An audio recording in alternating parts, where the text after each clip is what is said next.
विद्यार्थी मित्र, इयत्ता 10वीच्या गणिताच्या पाठ्यपुस्तकातील भाग 1 मधील प्रकरण क्रमांक 4 अर्थनियोजन सध्या आपण अभ्यासत आहोत. या अर्थनियोजनाच्या घटकावरती पार्श्वभूमी या पाठीमागच्या तासाला आपण पाहिलेले आहे. प्रामुख्यानं अर्थ म्हणजे पैसा आणि नियोजन म्हणजे गुंतवणूक करणे या संदर्भात अर्थनियोजन हा आपण घटक पाहत आहोत. आणि हा घटक पाहत असताना आपण पैशाची गुंतवणूक करत असताना आपल्याला जे विविध प्रकारचे कर द्यावे लागतात त्या विविध प्रकारच्या करांचा प्रामुख्याने आपण उल्लेख केला होता. परंतु पाठामध्ये आपण हेही पाहिलं होतं की संपूर्ण देशभर सध्या जी कर प्रणाली अस्तित्वात आहे ती म्हणजे जीएसटी कर प्रणाली, गुड्स अँड सर्व्हिस टॅक्स, वस्तू आणि सेवा कर ही कर प्रणाली आपल्याकडे सध्या अस्तित्वात आहे. आणि ही कर प्रणाली 1 जुलै 2017 पासून अस्तित्वात असल्याचं आपण पाहिलं होतं. याच्या अगोदर भारत देशामध्ये विविध राज्यात विविध प्रकारचे कर असल्यामुळं वेगवेगळ्या ठिकाणच्या वस्तूंच्या किमतीमध्ये चढ उतार किंवा कमी जास्तपणा होता, तो आता सर्वसाधारणपणे इक्वल झालेला आहे. यापूर्वी आपण पाठीमागच्या तासामध्ये कर बीजक काय असतं, कसं असतं ते पाहिलं होतं. त्याच्यामध्ये वस्तू खरेदीचा टॅक्स इनवॉइस असलेली पान नंबर 82 वरची सारणी आपण पाहिली होती. आणि त्या सारणीमध्ये असलेले सगळे जे काही डिटेल्स होते ते सगळे डिटेल्स आपण प्रामुख्याने अभ्यासले होते. त्याच्यामध्ये वेगवेगळ्या प्रकारच्या वस्तू, त्याच्याबरोबर त्याच्यावर असणारे दर किंवा जो वरती स्ट्रीप होती त्या स्ट्रीपमध्ये पुरवठादार असेल, त्याचा जीएसटी नंबर असेल, त्यांचा मोबाईल नंबर असेल, पत्ता असेल, वेगवेगळ्या ज्या काही डिटेल्स होत्या त्या आपण मागच्या तासामध्ये पाहिलेल्या आहेत. आता आपण कर बीजकाचा पुढचा टप्पा पाहणार आहोत. तो म्हणजे ज्या वेळेला आपण एखादी वस्तू खरेदी करतो त्यावेळेला सप्लायर म्हणजे पुरवठादार ती वस्तू आपल्याला देतो. तसंच आपण वस्तू खरेदी केल्यानंतर सेवा दिली असेही म्हणतो. तर आता आपण जो पाहणार आहोत तो आहे पान नंबर 83 वरचा सेवा पुरवल्याचा टॅक्स इनवॉइस. सेवा पुरवल्याचा टॅक्स इनवॉइस नमुना जो आहे तो आपण पाहणार आहे. तर तुम्हाला या अगोदर कल्पना दिली त्या पद्धतीनं तुम्ही पाठ्यपुस्तकाच्या मदतीनंच हे जे काही आपलं अध्यापन चालू आहे याचा मार्गदर्शनाचा लाभ घ्यायचा आहे. प्रामुख्याने आपल्याकडे जर पाठ्यपुस्तक असेल तर ज्या काही बाबी सांगतोय त्या पाठ्यपुस्तकामध्ये तुम्हाला पटकन पाहता येतील, त्याच्या आधारे आपल्याला पुढे जाता येईल. काही बाबी तुम्हाला एक्सप्लेन करत असताना पाठ्यपुस्तकाचा संदर्भ घ्यावाच लागणार आहे, कारण सगळंच डिटेल्स आपण इथं कदाचित मांडता येईल असं नाही, म्हणून पाठ्यपुस्तकाचा उपयोग आपण करत आहोत. तर आपल्या पाठ्यपुस्तकामध्ये सेवा पुरवल्याचा टॅक्स इनवॉइस पान नंबर 83 वरती दिलेला आहे. तो आहे बघा, लक्षात घ्या, आहार सोनेरी, खेड, सेवापूर, पुणे. म्हणजे इथं इनवॉइस नंबर दिलेला आहे तो 58 आहे, मोबाईल नंबर आहे, त्याचबरोबर ईमेल दिलेला आहे, त्याचबरोबर जीएसटी दिलेला आहे. म्हणजे तो व्यापाराचा जो काही व्यापाराचा क्रमांक आहे तो भारतभर सगळ्यांना एकसारखाच असतो, म्हणजे भारतभर सगळ्यांना एकट्याला एक अशा प्रमाणात दिला असतो. त्याच्यामध्ये डिटेल्स माहिती आहेत. 27 हा महाराष्ट्र राज्याचं संख्यात्मक आहे वगैरे बाबी तुम्हाला पाठीमागे झाल्या आहेत. आणि इनवॉइस डेट आहे ती डेट इथं दिलेली आहे ते 25 डिसेंबर 2017. म्हणजे याच्यामध्ये आपल्याला सेवा पुरवल्याचा टॅक्स इनवॉइस नमुना जो आहे तो आहार सोनेरी, खेड, शिवापूर, पुणे इथल्या पुरवठादारांनी म्हणजे इथल्या सेवाकरांना आपल्याला ही सेवा दिल्याचा टॅक्स इनवॉइस नमुना दिलेला आहे. आता इथं बघा जीएसटी नंतर खाली जो रकाने दिसते आपल्याला जी सारणी दिसते त्या सारणीमध्ये SA कोड असा दिसतोय. SA कोडला शॉर्ट फॉर्म त्यांनी वापरला SAC. याच्या अगोदर मात्र आपण ती सारणी पाहिली त्याच्यामध्ये HSN कोड पाहिला होता. HSN कोड काय होता आणि SA कोड काय आहे या संदर्भातला डिटेल आपण पाहणार आहोत. तत्पूर्वी आपण लक्षात घ्या SAC मध्ये जे नंबर आहे ते नंबर एकाखाली 1, 2, 3 दिलेले आहेत.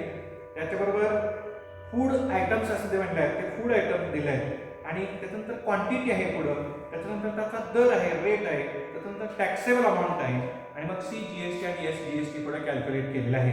मागच्या वेळेला आपण जीएसटी कशी कॅल्क्युलेट करायची, पर्सेंटेजमध्ये दिलेले असतात दर, त्याचा उपयोग करून वस्तूवरचा दर किती येतो, कराचा दर तो कसा काढायचा ते आपण पाहिलं. आता परत एकदा पुस्तकाचा आधार घ्या.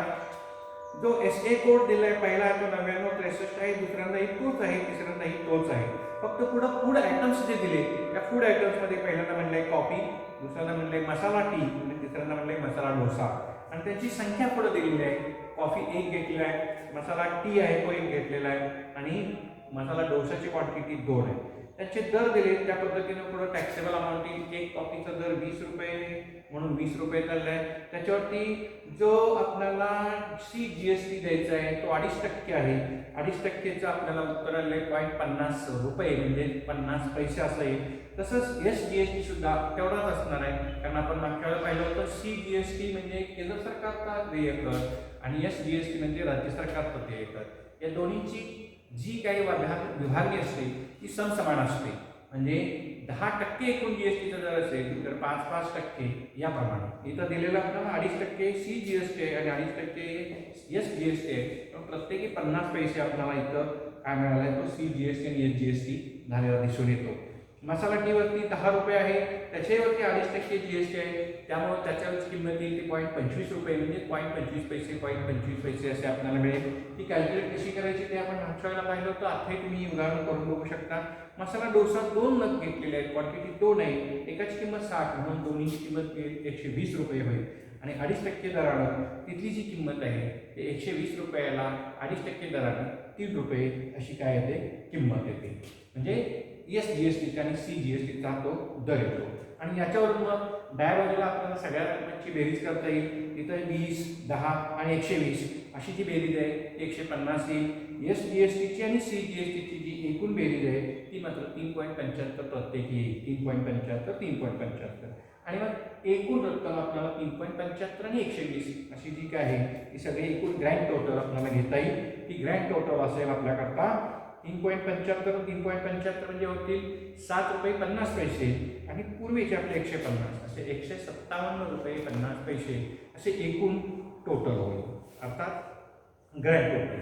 आता तुम्हाला जी शंका आहे ती शंका म्हणजे मी परत एकदा एक्सप्लेन करतोय HSN आणि SAC या बाबतीतली. तर तो मुद्दा आपण स्पष्ट करून घेऊया. HSN म्हणजे मी तुम्हाला याच्या अगोदर सांगितलं होतं, तो म्हणजे काय तर वस्तूच्या वर्गीकरणाचा विशिष्ट क्रमांक असतो आणि त्याला आपण HSN म्हणतो. म्हणजे हार्मोनाइज्ड सिस्टीम ऑफ नोमेनक्लेचर हा त्याचा फुल फॉर्म आहे. हार्मोनाइज्ड सिस्टीम ऑफ नोमेनक्लेचर जी वस्तूंचे विशिष्ट गट केलं जातं त्या गटांना काय केलं जातं क्रमांक दिला जातो म्हणून त्याला HSN असं म्हणते. SACचा अर्थही आपण त्या पद्धतीने लक्षात घेऊ. SACला म्हणलंय service accounting code. Service accounting code, service accounting code असं आपण SACला म्हणतो. म्हणजे एखादी वस्तू ज्यावेळेला आपण सेवा स्वरूपात दिली जाते तेव्हा त्या वस्तूचा विशिष्ट कोड अकाउंटच्या दृष्टीने घेतलेला असतो म्हणून त्याला SAC असं म्हणलं जातं. अर्थात SA कोड किंवा SAC असं आपण त्याचं थोडक्यात वर्णन करू शकतो. आता पान नंबर 84चा आपण उल्लेख करतोय. त्या पान नंबर 84चा उल्लेख करत असताना इथं जी सारणी दिली आहे ती सारणी आपण प्रामुख्याने लक्षात घ्यायची आहे. या सारणीमध्ये काय घेतले बघा, अनुक्रम क्रमांक आहे, परत प्रकार आहे, परत दराचा दर आहे आणि वस्तू व सेवा प्रकार असे उपप्रगट यामध्ये केले आहेत. हे कॉलम्स आहेत, स्तंभ आहे. आपण पहिल्यांदा एका रकान्याचा विचार करत असताना जो उभा स्तंभ आहे अनुक्रम क्रमांक 1 2 3 4 5 त्यामध्ये रोमन अंक दिलेले आपल्याला दिसतील आणि त्याच्यानंतर पुढे जे आहेत ते प्रकार म्हटले. ते प्रकार आहेत ते कोणते प्रकार आहेत तर क्रमाने मी वाचतोय लक्षात घ्या. नील रेटेड किंवा शून्य आधारित ज्याच्यावरती कोणताही कर असणार नाही असे काही वस्तू आहेत. त्या वस्तू कोणत्या आहेत त्याबरोबर त्या सेवा कोणत्या आहेत याचं शेवटच्या वस्तू सेवा प्रकारामध्ये स्तंभामध्ये वर्णन दिलेलं आहे. त्याच्यानंतर बघा 1 ला शून्य आधारित म्हणणे त्यामुळे कराचा दर निश्चितच शून्य असेल. रोमन 2 मध्ये कराचा प्रकार निम्न प्रकार म्हटलेला आहे आणि तिथे कराचा दर हा 5% घेतलेला आहे. आपल्या लक्षात येईल हा GST कराचा दर आहे त्यामुळे संपूर्ण GSTचा दर 5% म्हणजे केंद्र सरकारचा कराचा दर असेल त्यामध्ये 2.5% आणि राज्य सरकारचा कराचा दर असेल त्यामध्ये 2.5%, कारण तो निम्मा होतो 5चं निम्न होईल 2.5%. त्याचबरोबर त्यामध्ये कोणकोणत्या वस्तू येतात ते आपल्याला पुढं रकान्यामध्ये व्यवस्थित दिलेलं आहे. तर जे कराचे प्रकार आहेत ते मात्र आपल्याकडे 5 वर्णन केले आहे. शून्याधारित, निम्न, परत प्रमाण स्तराचे प्रमाण दराचे 2 स्तर घेतले.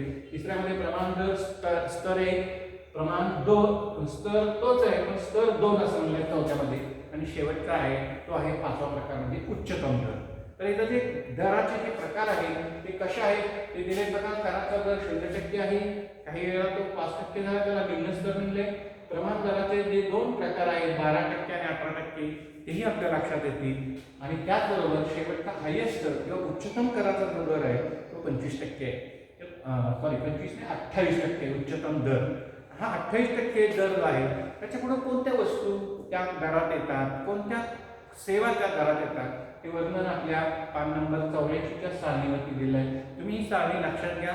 या सारणीच्या साह्यानंच आपल्याला थोडं काही उदाहरणं सोडवताना कोणता दर किती घ्यायचा आहे, जर दर दिला नसेल तर या सारणीचा उपयोग करून तो दर आपल्याला मिळवता येतो. म्हणून आपण या सारणीचा विशेष करून लक्षात घेतलं. विद्यार्थी या सारणीमध्ये फक्त जे दिले ते मी व्यवस्थित वाचून दाखवतोय, तुम्ही ते व्यवस्थित लक्षात घ्या. अनुक्रमांक 1 रोमन 1 मध्ये शून्याधारित दर जो दिलेला आहे म्हणजे शून्याधारित दर आहे प्रकार, त्यामध्ये कराचा दर 0% आणि कोणत्या वस्तू आहेत आणि कोणत्या सेवा आहेत. आता वस्तूमध्ये आपल्याला दिलेला आहे अन्नधान्यासह जीवनावश्यक वस्तू.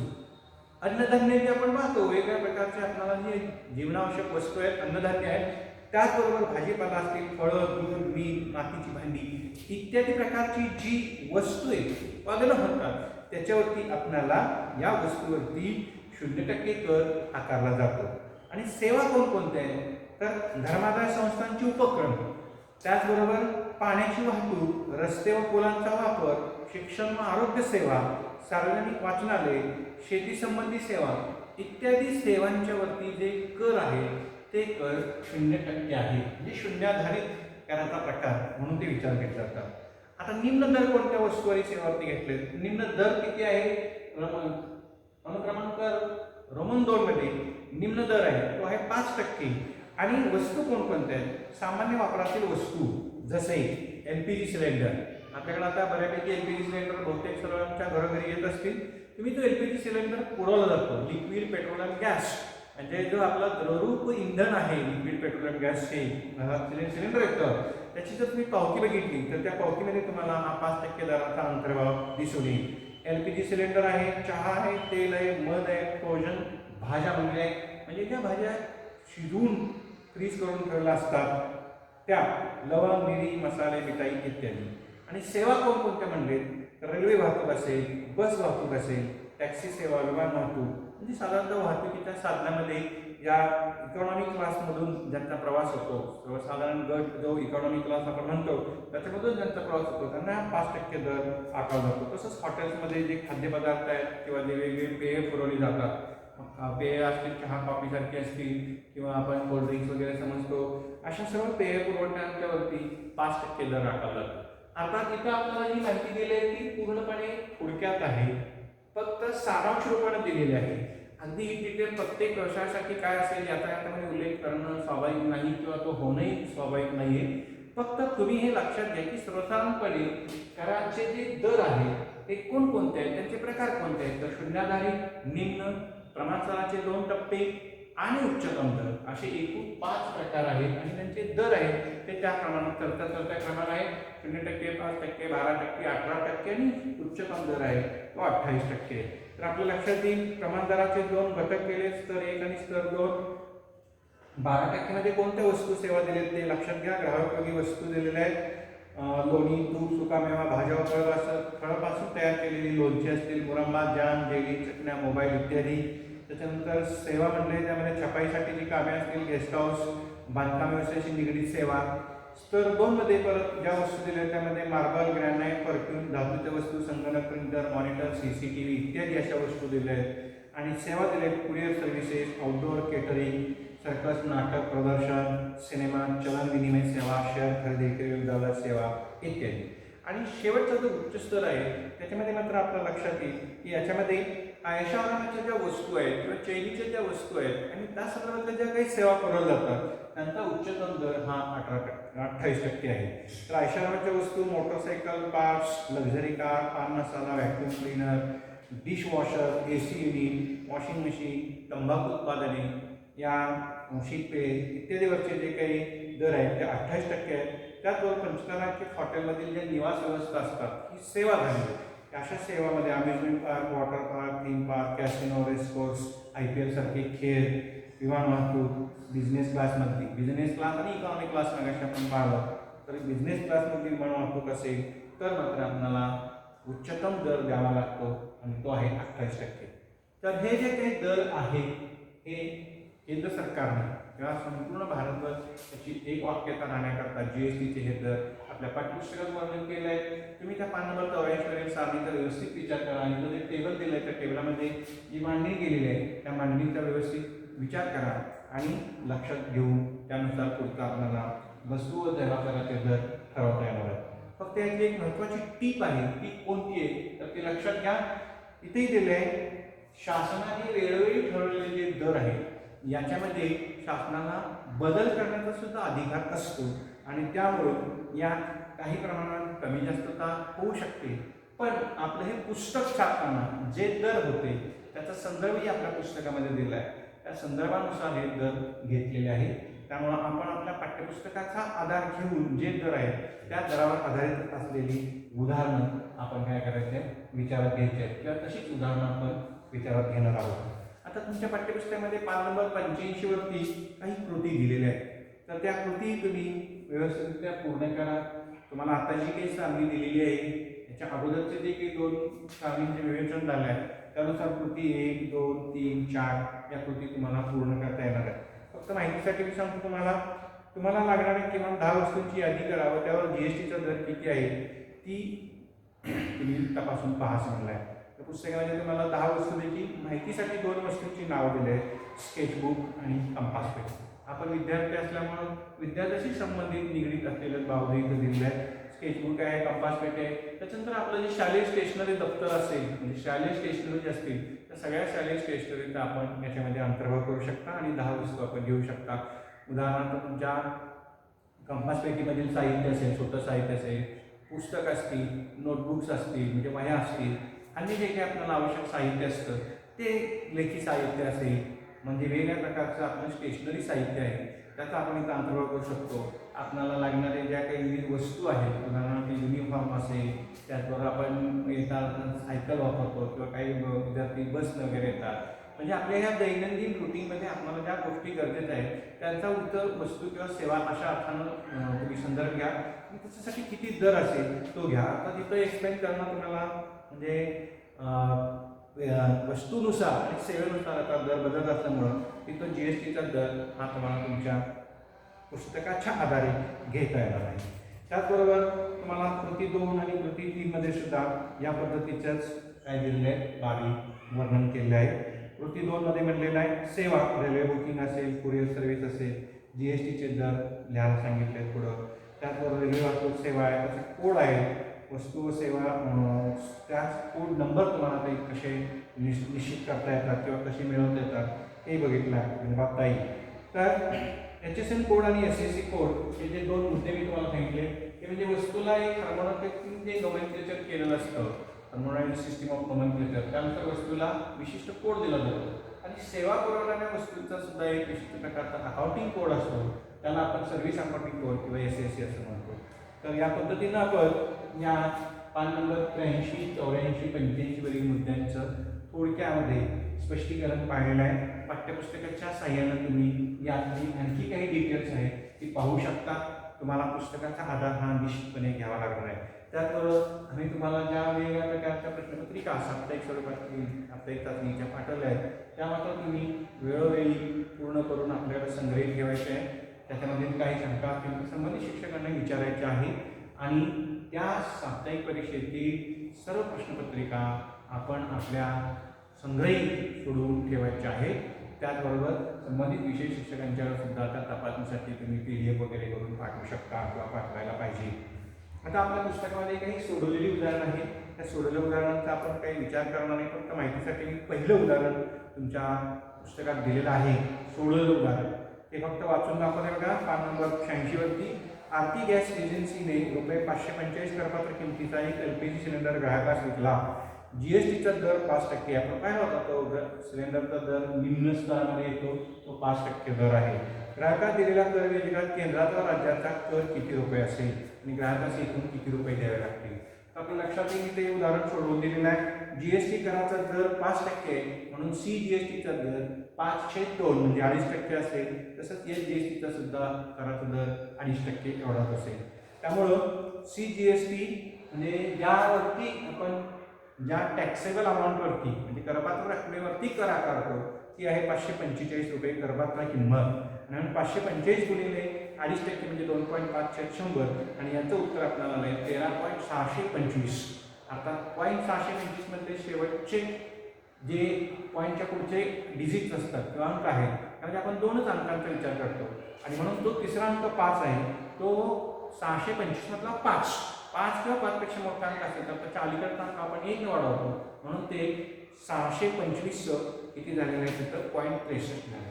तर 13.63 रुपये हा आपल्याला जीएसटीचा दर आलेला आहे तो SGST किंवा CGST म्हणून आपण घेऊ शकतो. तर SGST चा CGSTचा दर 13.63 रुपये हा आलेला आहे आणि 13.63 ची आपण जेव्हा बेरीज करू दोनदा कारण CGST आणि SGST समान असतो आणि त्याची बेरीज होते आणि ती बेरीज आपल्याला आलेली आहे 13 आणि 13 26 होती 0.63 आणि 0.63 आहे त्यामुळं ते 1 रुपया 26 पैसेवर होते आणि मग 13 आणि 14 होते आणि 14 रुपये 26 पैसे असं ते होईल आणि मूळचे आपल्याकडे असलेले 545 रुपये. तर एकूण करपात्र किंमत 545 अधिक केंद्राचा कर 13.63 अधिक तो 13.63 असे सगळे जे एकूण रक्कम आहे ते आपल्या पुस्तकामध्ये सोडवलेल्या उदाहरणामध्ये आलेली आहे पहा 572.24 रुपये आणि मग ग्राहकाला आपल्याला जो काही एकूण जो गॅसचा दर बसेल तो असेल पण त्याच्याकडून घेतलेल्या कराची रक्कम ही संबंधित कर विभागाला दिली जाते म्हणजे केंद्र सरकारच्या रकमेचा दर जे आहे रक्कम 13.26 ती CGST म्हणून गणली जाईल आणि तिकडे वर्ग होईल तर SGST म्हणून सुद्धा आपल्याला किती होती 13.40 होती ती राज्य शासनाला वर्ग होईल असं ग्राहकाला 27 रुपये 26 पैसे एकूण करपात्र रक्कम म्हणून म्हणजे एकूण कर म्हणून द्यावे लागेल आणि एकूण 545 अधिक 27.26 असं जे काही उत्तर आले 572.24 रुपये हा त्या ग्राहकाला सिलेंडर करता द्यावा लागणारा एकूण रकमेचा तपशील असेल. ठीक आहे आपण या उदाहरणाच्या नंतर सराव संच 4.1 मधील काही उदाहरणं अभ्यासणार आहोत. सराव संच 4.1 मध्ये जी उदाहरण आहे त्या उदाहरणांचं मी इतर उदाहरण न लिहिता उत्तर लिहिणार आहे त्यामुळे तुम्ही त्याचा अर्थ लक्षात घ्या. प्रश्न क्रमांक 1 आहे मी वाचतोय पुस्तकाच्या आधारे आपण या प्रश्नांची उत्तरं पटपट घेणार आहोत. दुसरे जे सोडवून दिलेले 1-2 प्रश्न आहेत उरलेले 2 ते तुम्ही पाठ्यपुस्तकामध्ये बघू शकता. सोडवलेली उदाहरणं तुम्ही लिहून घ्यायचे आहेत व्यवस्थितरित्या मांडायचे समजून घ्यायचे काही शंका असतील तर शिक्षकांना तुम्ही जरूर विचारू शकता. सर्वसाधारण 4.1 मध्ये म्हटलं आहे पवन मेडिकल्स अर्थातच पवन मेडिकल हा शब्द आल्यामुळे आपल्या लक्षात येईल ही सेवा आहे आणि मेडिकल्स म्हणजे औषध दुकान. पवन मेडिकल्स औषधांचा पुरवठा करतात. त्यांच्या दुकानातील काही औषधावर जीएसटीचा दर 12% आहे. जीएसटीचा दर आपल्याला दिला आहे तो दिलेला आहे 12%. जीएसटीचा दर बरोबर 12%. टक्केची खूण साधारणतः आपण अशी घेतो तुम्हाला माहिती आहे जीएसटीचा दर 12% आहे. तर CGST आणि SGST चा दर किती असेल असं म्हटलंय. आपल्याला माहित आहे CGST जो असतो तेवढाच दर कशाचा असतो SGST चा असतो. म्हणून मी इथं लिहितो बा CGST चा दर बरोबर जो GST चा दर आहे त्याची निमपट करायची म्हणजे GST च्या दराची निमपट. GST च्या दराची निमपट म्हणजे काय करायचे 1/2 न गुणायचं निमपट म्हणजे GST च्या दराला आपण जर 2 न भागलं किंवा 2 न गुणलं 1/2 तर 12/2 म्हणजे तो किती 6 आणि हे 6 आलं जेवढा दर आपल्याला CGST चा आहे तेवढा दर आपल्याला कशाचा येतो SGST चा सुद्धा येतो. म्हणजे CGST चा दर इथे शब्द दर हा शब्द असला पाहिजे. CGST चा दर बरोबर SGST चा दर बरोबर 6% असं आपल्याला त्याचं वर्णन करायचं 6%. तर लक्षात घ्या पवन मेडिकल्सना GST चा दर काही औषधावरती 12% आहे त्यामुळे त्यांचा SGST आणि CGST चा दर जो आपल्याला मिळवायला सांगितला आहे तो किती असणार आहे तर 12/2 म्हणजे प्रत्येकी 6% दर असा असणार आहे. आता प्रश्न दुसरा आहे त्याच्यामध्ये काय म्हणलं बघा एका वस्तूवरील CGST चा दर 9%. इथं आपण कोण पुरवठादार आहे का काय आहे माहिती नाही पण वस्तू दिली आहे वस्तूचा जो दर आहे वस्तूवरील कशाचा दर दिला आपल्याला वस्तूवरील CGST चा दर दिला. CGST वस्तूवरील CGST चा दर तो दिलेला आपल्याला 9% असा दिलेला आहे. वस्तूवरील CGST चा दर 9% आहे. तर SGST चा दर किती असेल आणि एकूण GST किती असेल असं म्हणजे वस्तू कोणती आहे माहित नाही, दुकानदार किंवा सेवा पुरवठादार कोण आहे ते माहित नाही, फक्त आपल्याला काय म्हणजे CGST चा दर आहे. तर वरील प्रमाणात आपल्याला लक्षात येईल जेवढा दर CGST चा असतो तेवढा दर SGST चा असतो. म्हणजे C म्हणजे केंद्र सरकारच्या GST चा दर आणि S म्हणजे राज्य सरकारचा GST चा दर. त्यामुळे CGST आणि SGST समान असतात. त्यामुळे आपण SGST चा दर बरोबर CGST चा दर असं म्हणू शकतो. आणि थोडक्यात आपल्याला SGST बरोबर CGST थोडक्यात म्हणलं आपण दर असा दर घेतला. त्यामुळे हा सुद्धा येईल 9% असा येईल. आणि एकूण जो कर असेल GST, एकूण GST आपल्याला काय घेता येतो तर या दोन्हीची बेरीज CGST अधिक SGST आणि मग 9 अधिक 9 अशी आपल्याला बेरीज होईल. पण ती 11 होईल आणि ती टक्केवारीमध्ये मांडलेली असेल. तर 9 अधिक 9 किती मिळेल आपल्याला 18% असं मिळेल. त्याच्यानंतर उदाहरण क्रमांक 3 मध्ये असं म्हणलेलं आहे मेसर्स रिअल पेंट. म्हणजे काय रिअल पेंट, पेंट याचा अर्थ पेट्रोल दुकान असेल तर लक्षात येईल. पेंट याचा अर्थ रंगाचे दुकान असेल. रंगा या शब्दाचा अर्थ रंग, रंग घ्या, कलर. रंगा ही व्यक्ती असं नाही. मेसर्स रिअल पेंटने प्रत्येकी 2800 रुपये करपात्र किमतीचे लस्टर पेनचे 2 डबे विकले. प्रश्न लक्षात घ्या. मेसर्स रिअल पेंटने प्रत्येकी 2800 रुपये करपात्र किमतीचे लस्टर पेनचे 2 डबे विकले. GST चा दर 28% असल्यास कर विजेता CGST व SGST किती आकारला असेल. आपण लक्षात घ्या पेनच्या एका डब्याचा दर आहे. पेनच्या एका डब्याचा दर किती दिला आपल्याला 2800 रुपये असा दिला आहे. त्यामुळे 2 डब्याचा दर काय असेल 2 डब्याचा दर बरोबर 2 गुणिले 2800 बरोबर आपल्याला सांगता येईल 5600 रुपये. आता आपल्याला कराचा दर जो आहे तो दिलेला आहे. कराचा दर पण तो कोणता दिला आहे आणि कोणता नाही किंवा कोणता मिळवायचा आहे ते लक्षात घ्या. आपल्याला कराचा दर आहे तो दिलाय GST कराचा दर 28%. म्हणजे GST कराचा दर आहे तो 28% आहे. आणि मग त्यामुळे आपल्याला SGST किंवा CGST चा दर किती होईल आपल्याला तर 28/2 बरोबर 14% असा मिळणार. तर भागाकार करून टक्के लिहितोय पण हे लक्षात घ्या दरासाठी आपण टक्केचे गणना करतो. आणि म्हणून CGST आपल्याला जो द्यावा लागेल तो किती द्यावा लागेल तर करपात्र रक्कम गुणिले कराचा दर. करपात्र रक्कम गुणिले कराचा दर. आता करपात्र रक्कम आपल्याला किती आले तर 5600 रुपये. कारण 2 डबे घेतले आणि त्याच्यावरती 14% म्हणून आपण या 14% 14 चे 100 घेतलं 5600 गुणिले 14 चे 100 आपल्याला लागतील 56 गुणिले 14 आणि 56 गुणिले 14 चा गुणाकार तुम्हाला घेता येईल 14 सक्क 84 नंतर 14 पंचे 70 ची बेरीज 18 आपण इथे 78. तर आपलं हे जे उत्तर आहे ते उत्तर आहे 784 रुपये. तर हे जे 784 रुपये आपल्याला आले हे कशाचे आले CGST चे आले. एवढे CGST आलेले आहे तेवढाच आपल्याला SGST सुद्धा द्यावा लागेल. म्हणून SGST सुद्धा असेल 784 रुपये.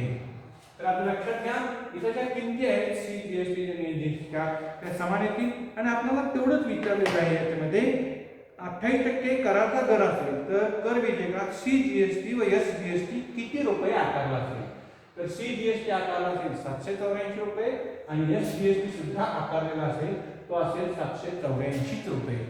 फक्त आपल्याला एकूण ग्राहकाला किती पैसे द्यावे लागतील असं जर पुढे विचारलं असेल या दोन रकमांची बेरीज आपल्याला म्हणजे GST ची जी रक्कम आहे 28% रक्कम ती आपल्याला करपात्र रकमामध्ये मिळून ग्राहकाला तो पेन खरेदी करता येईल.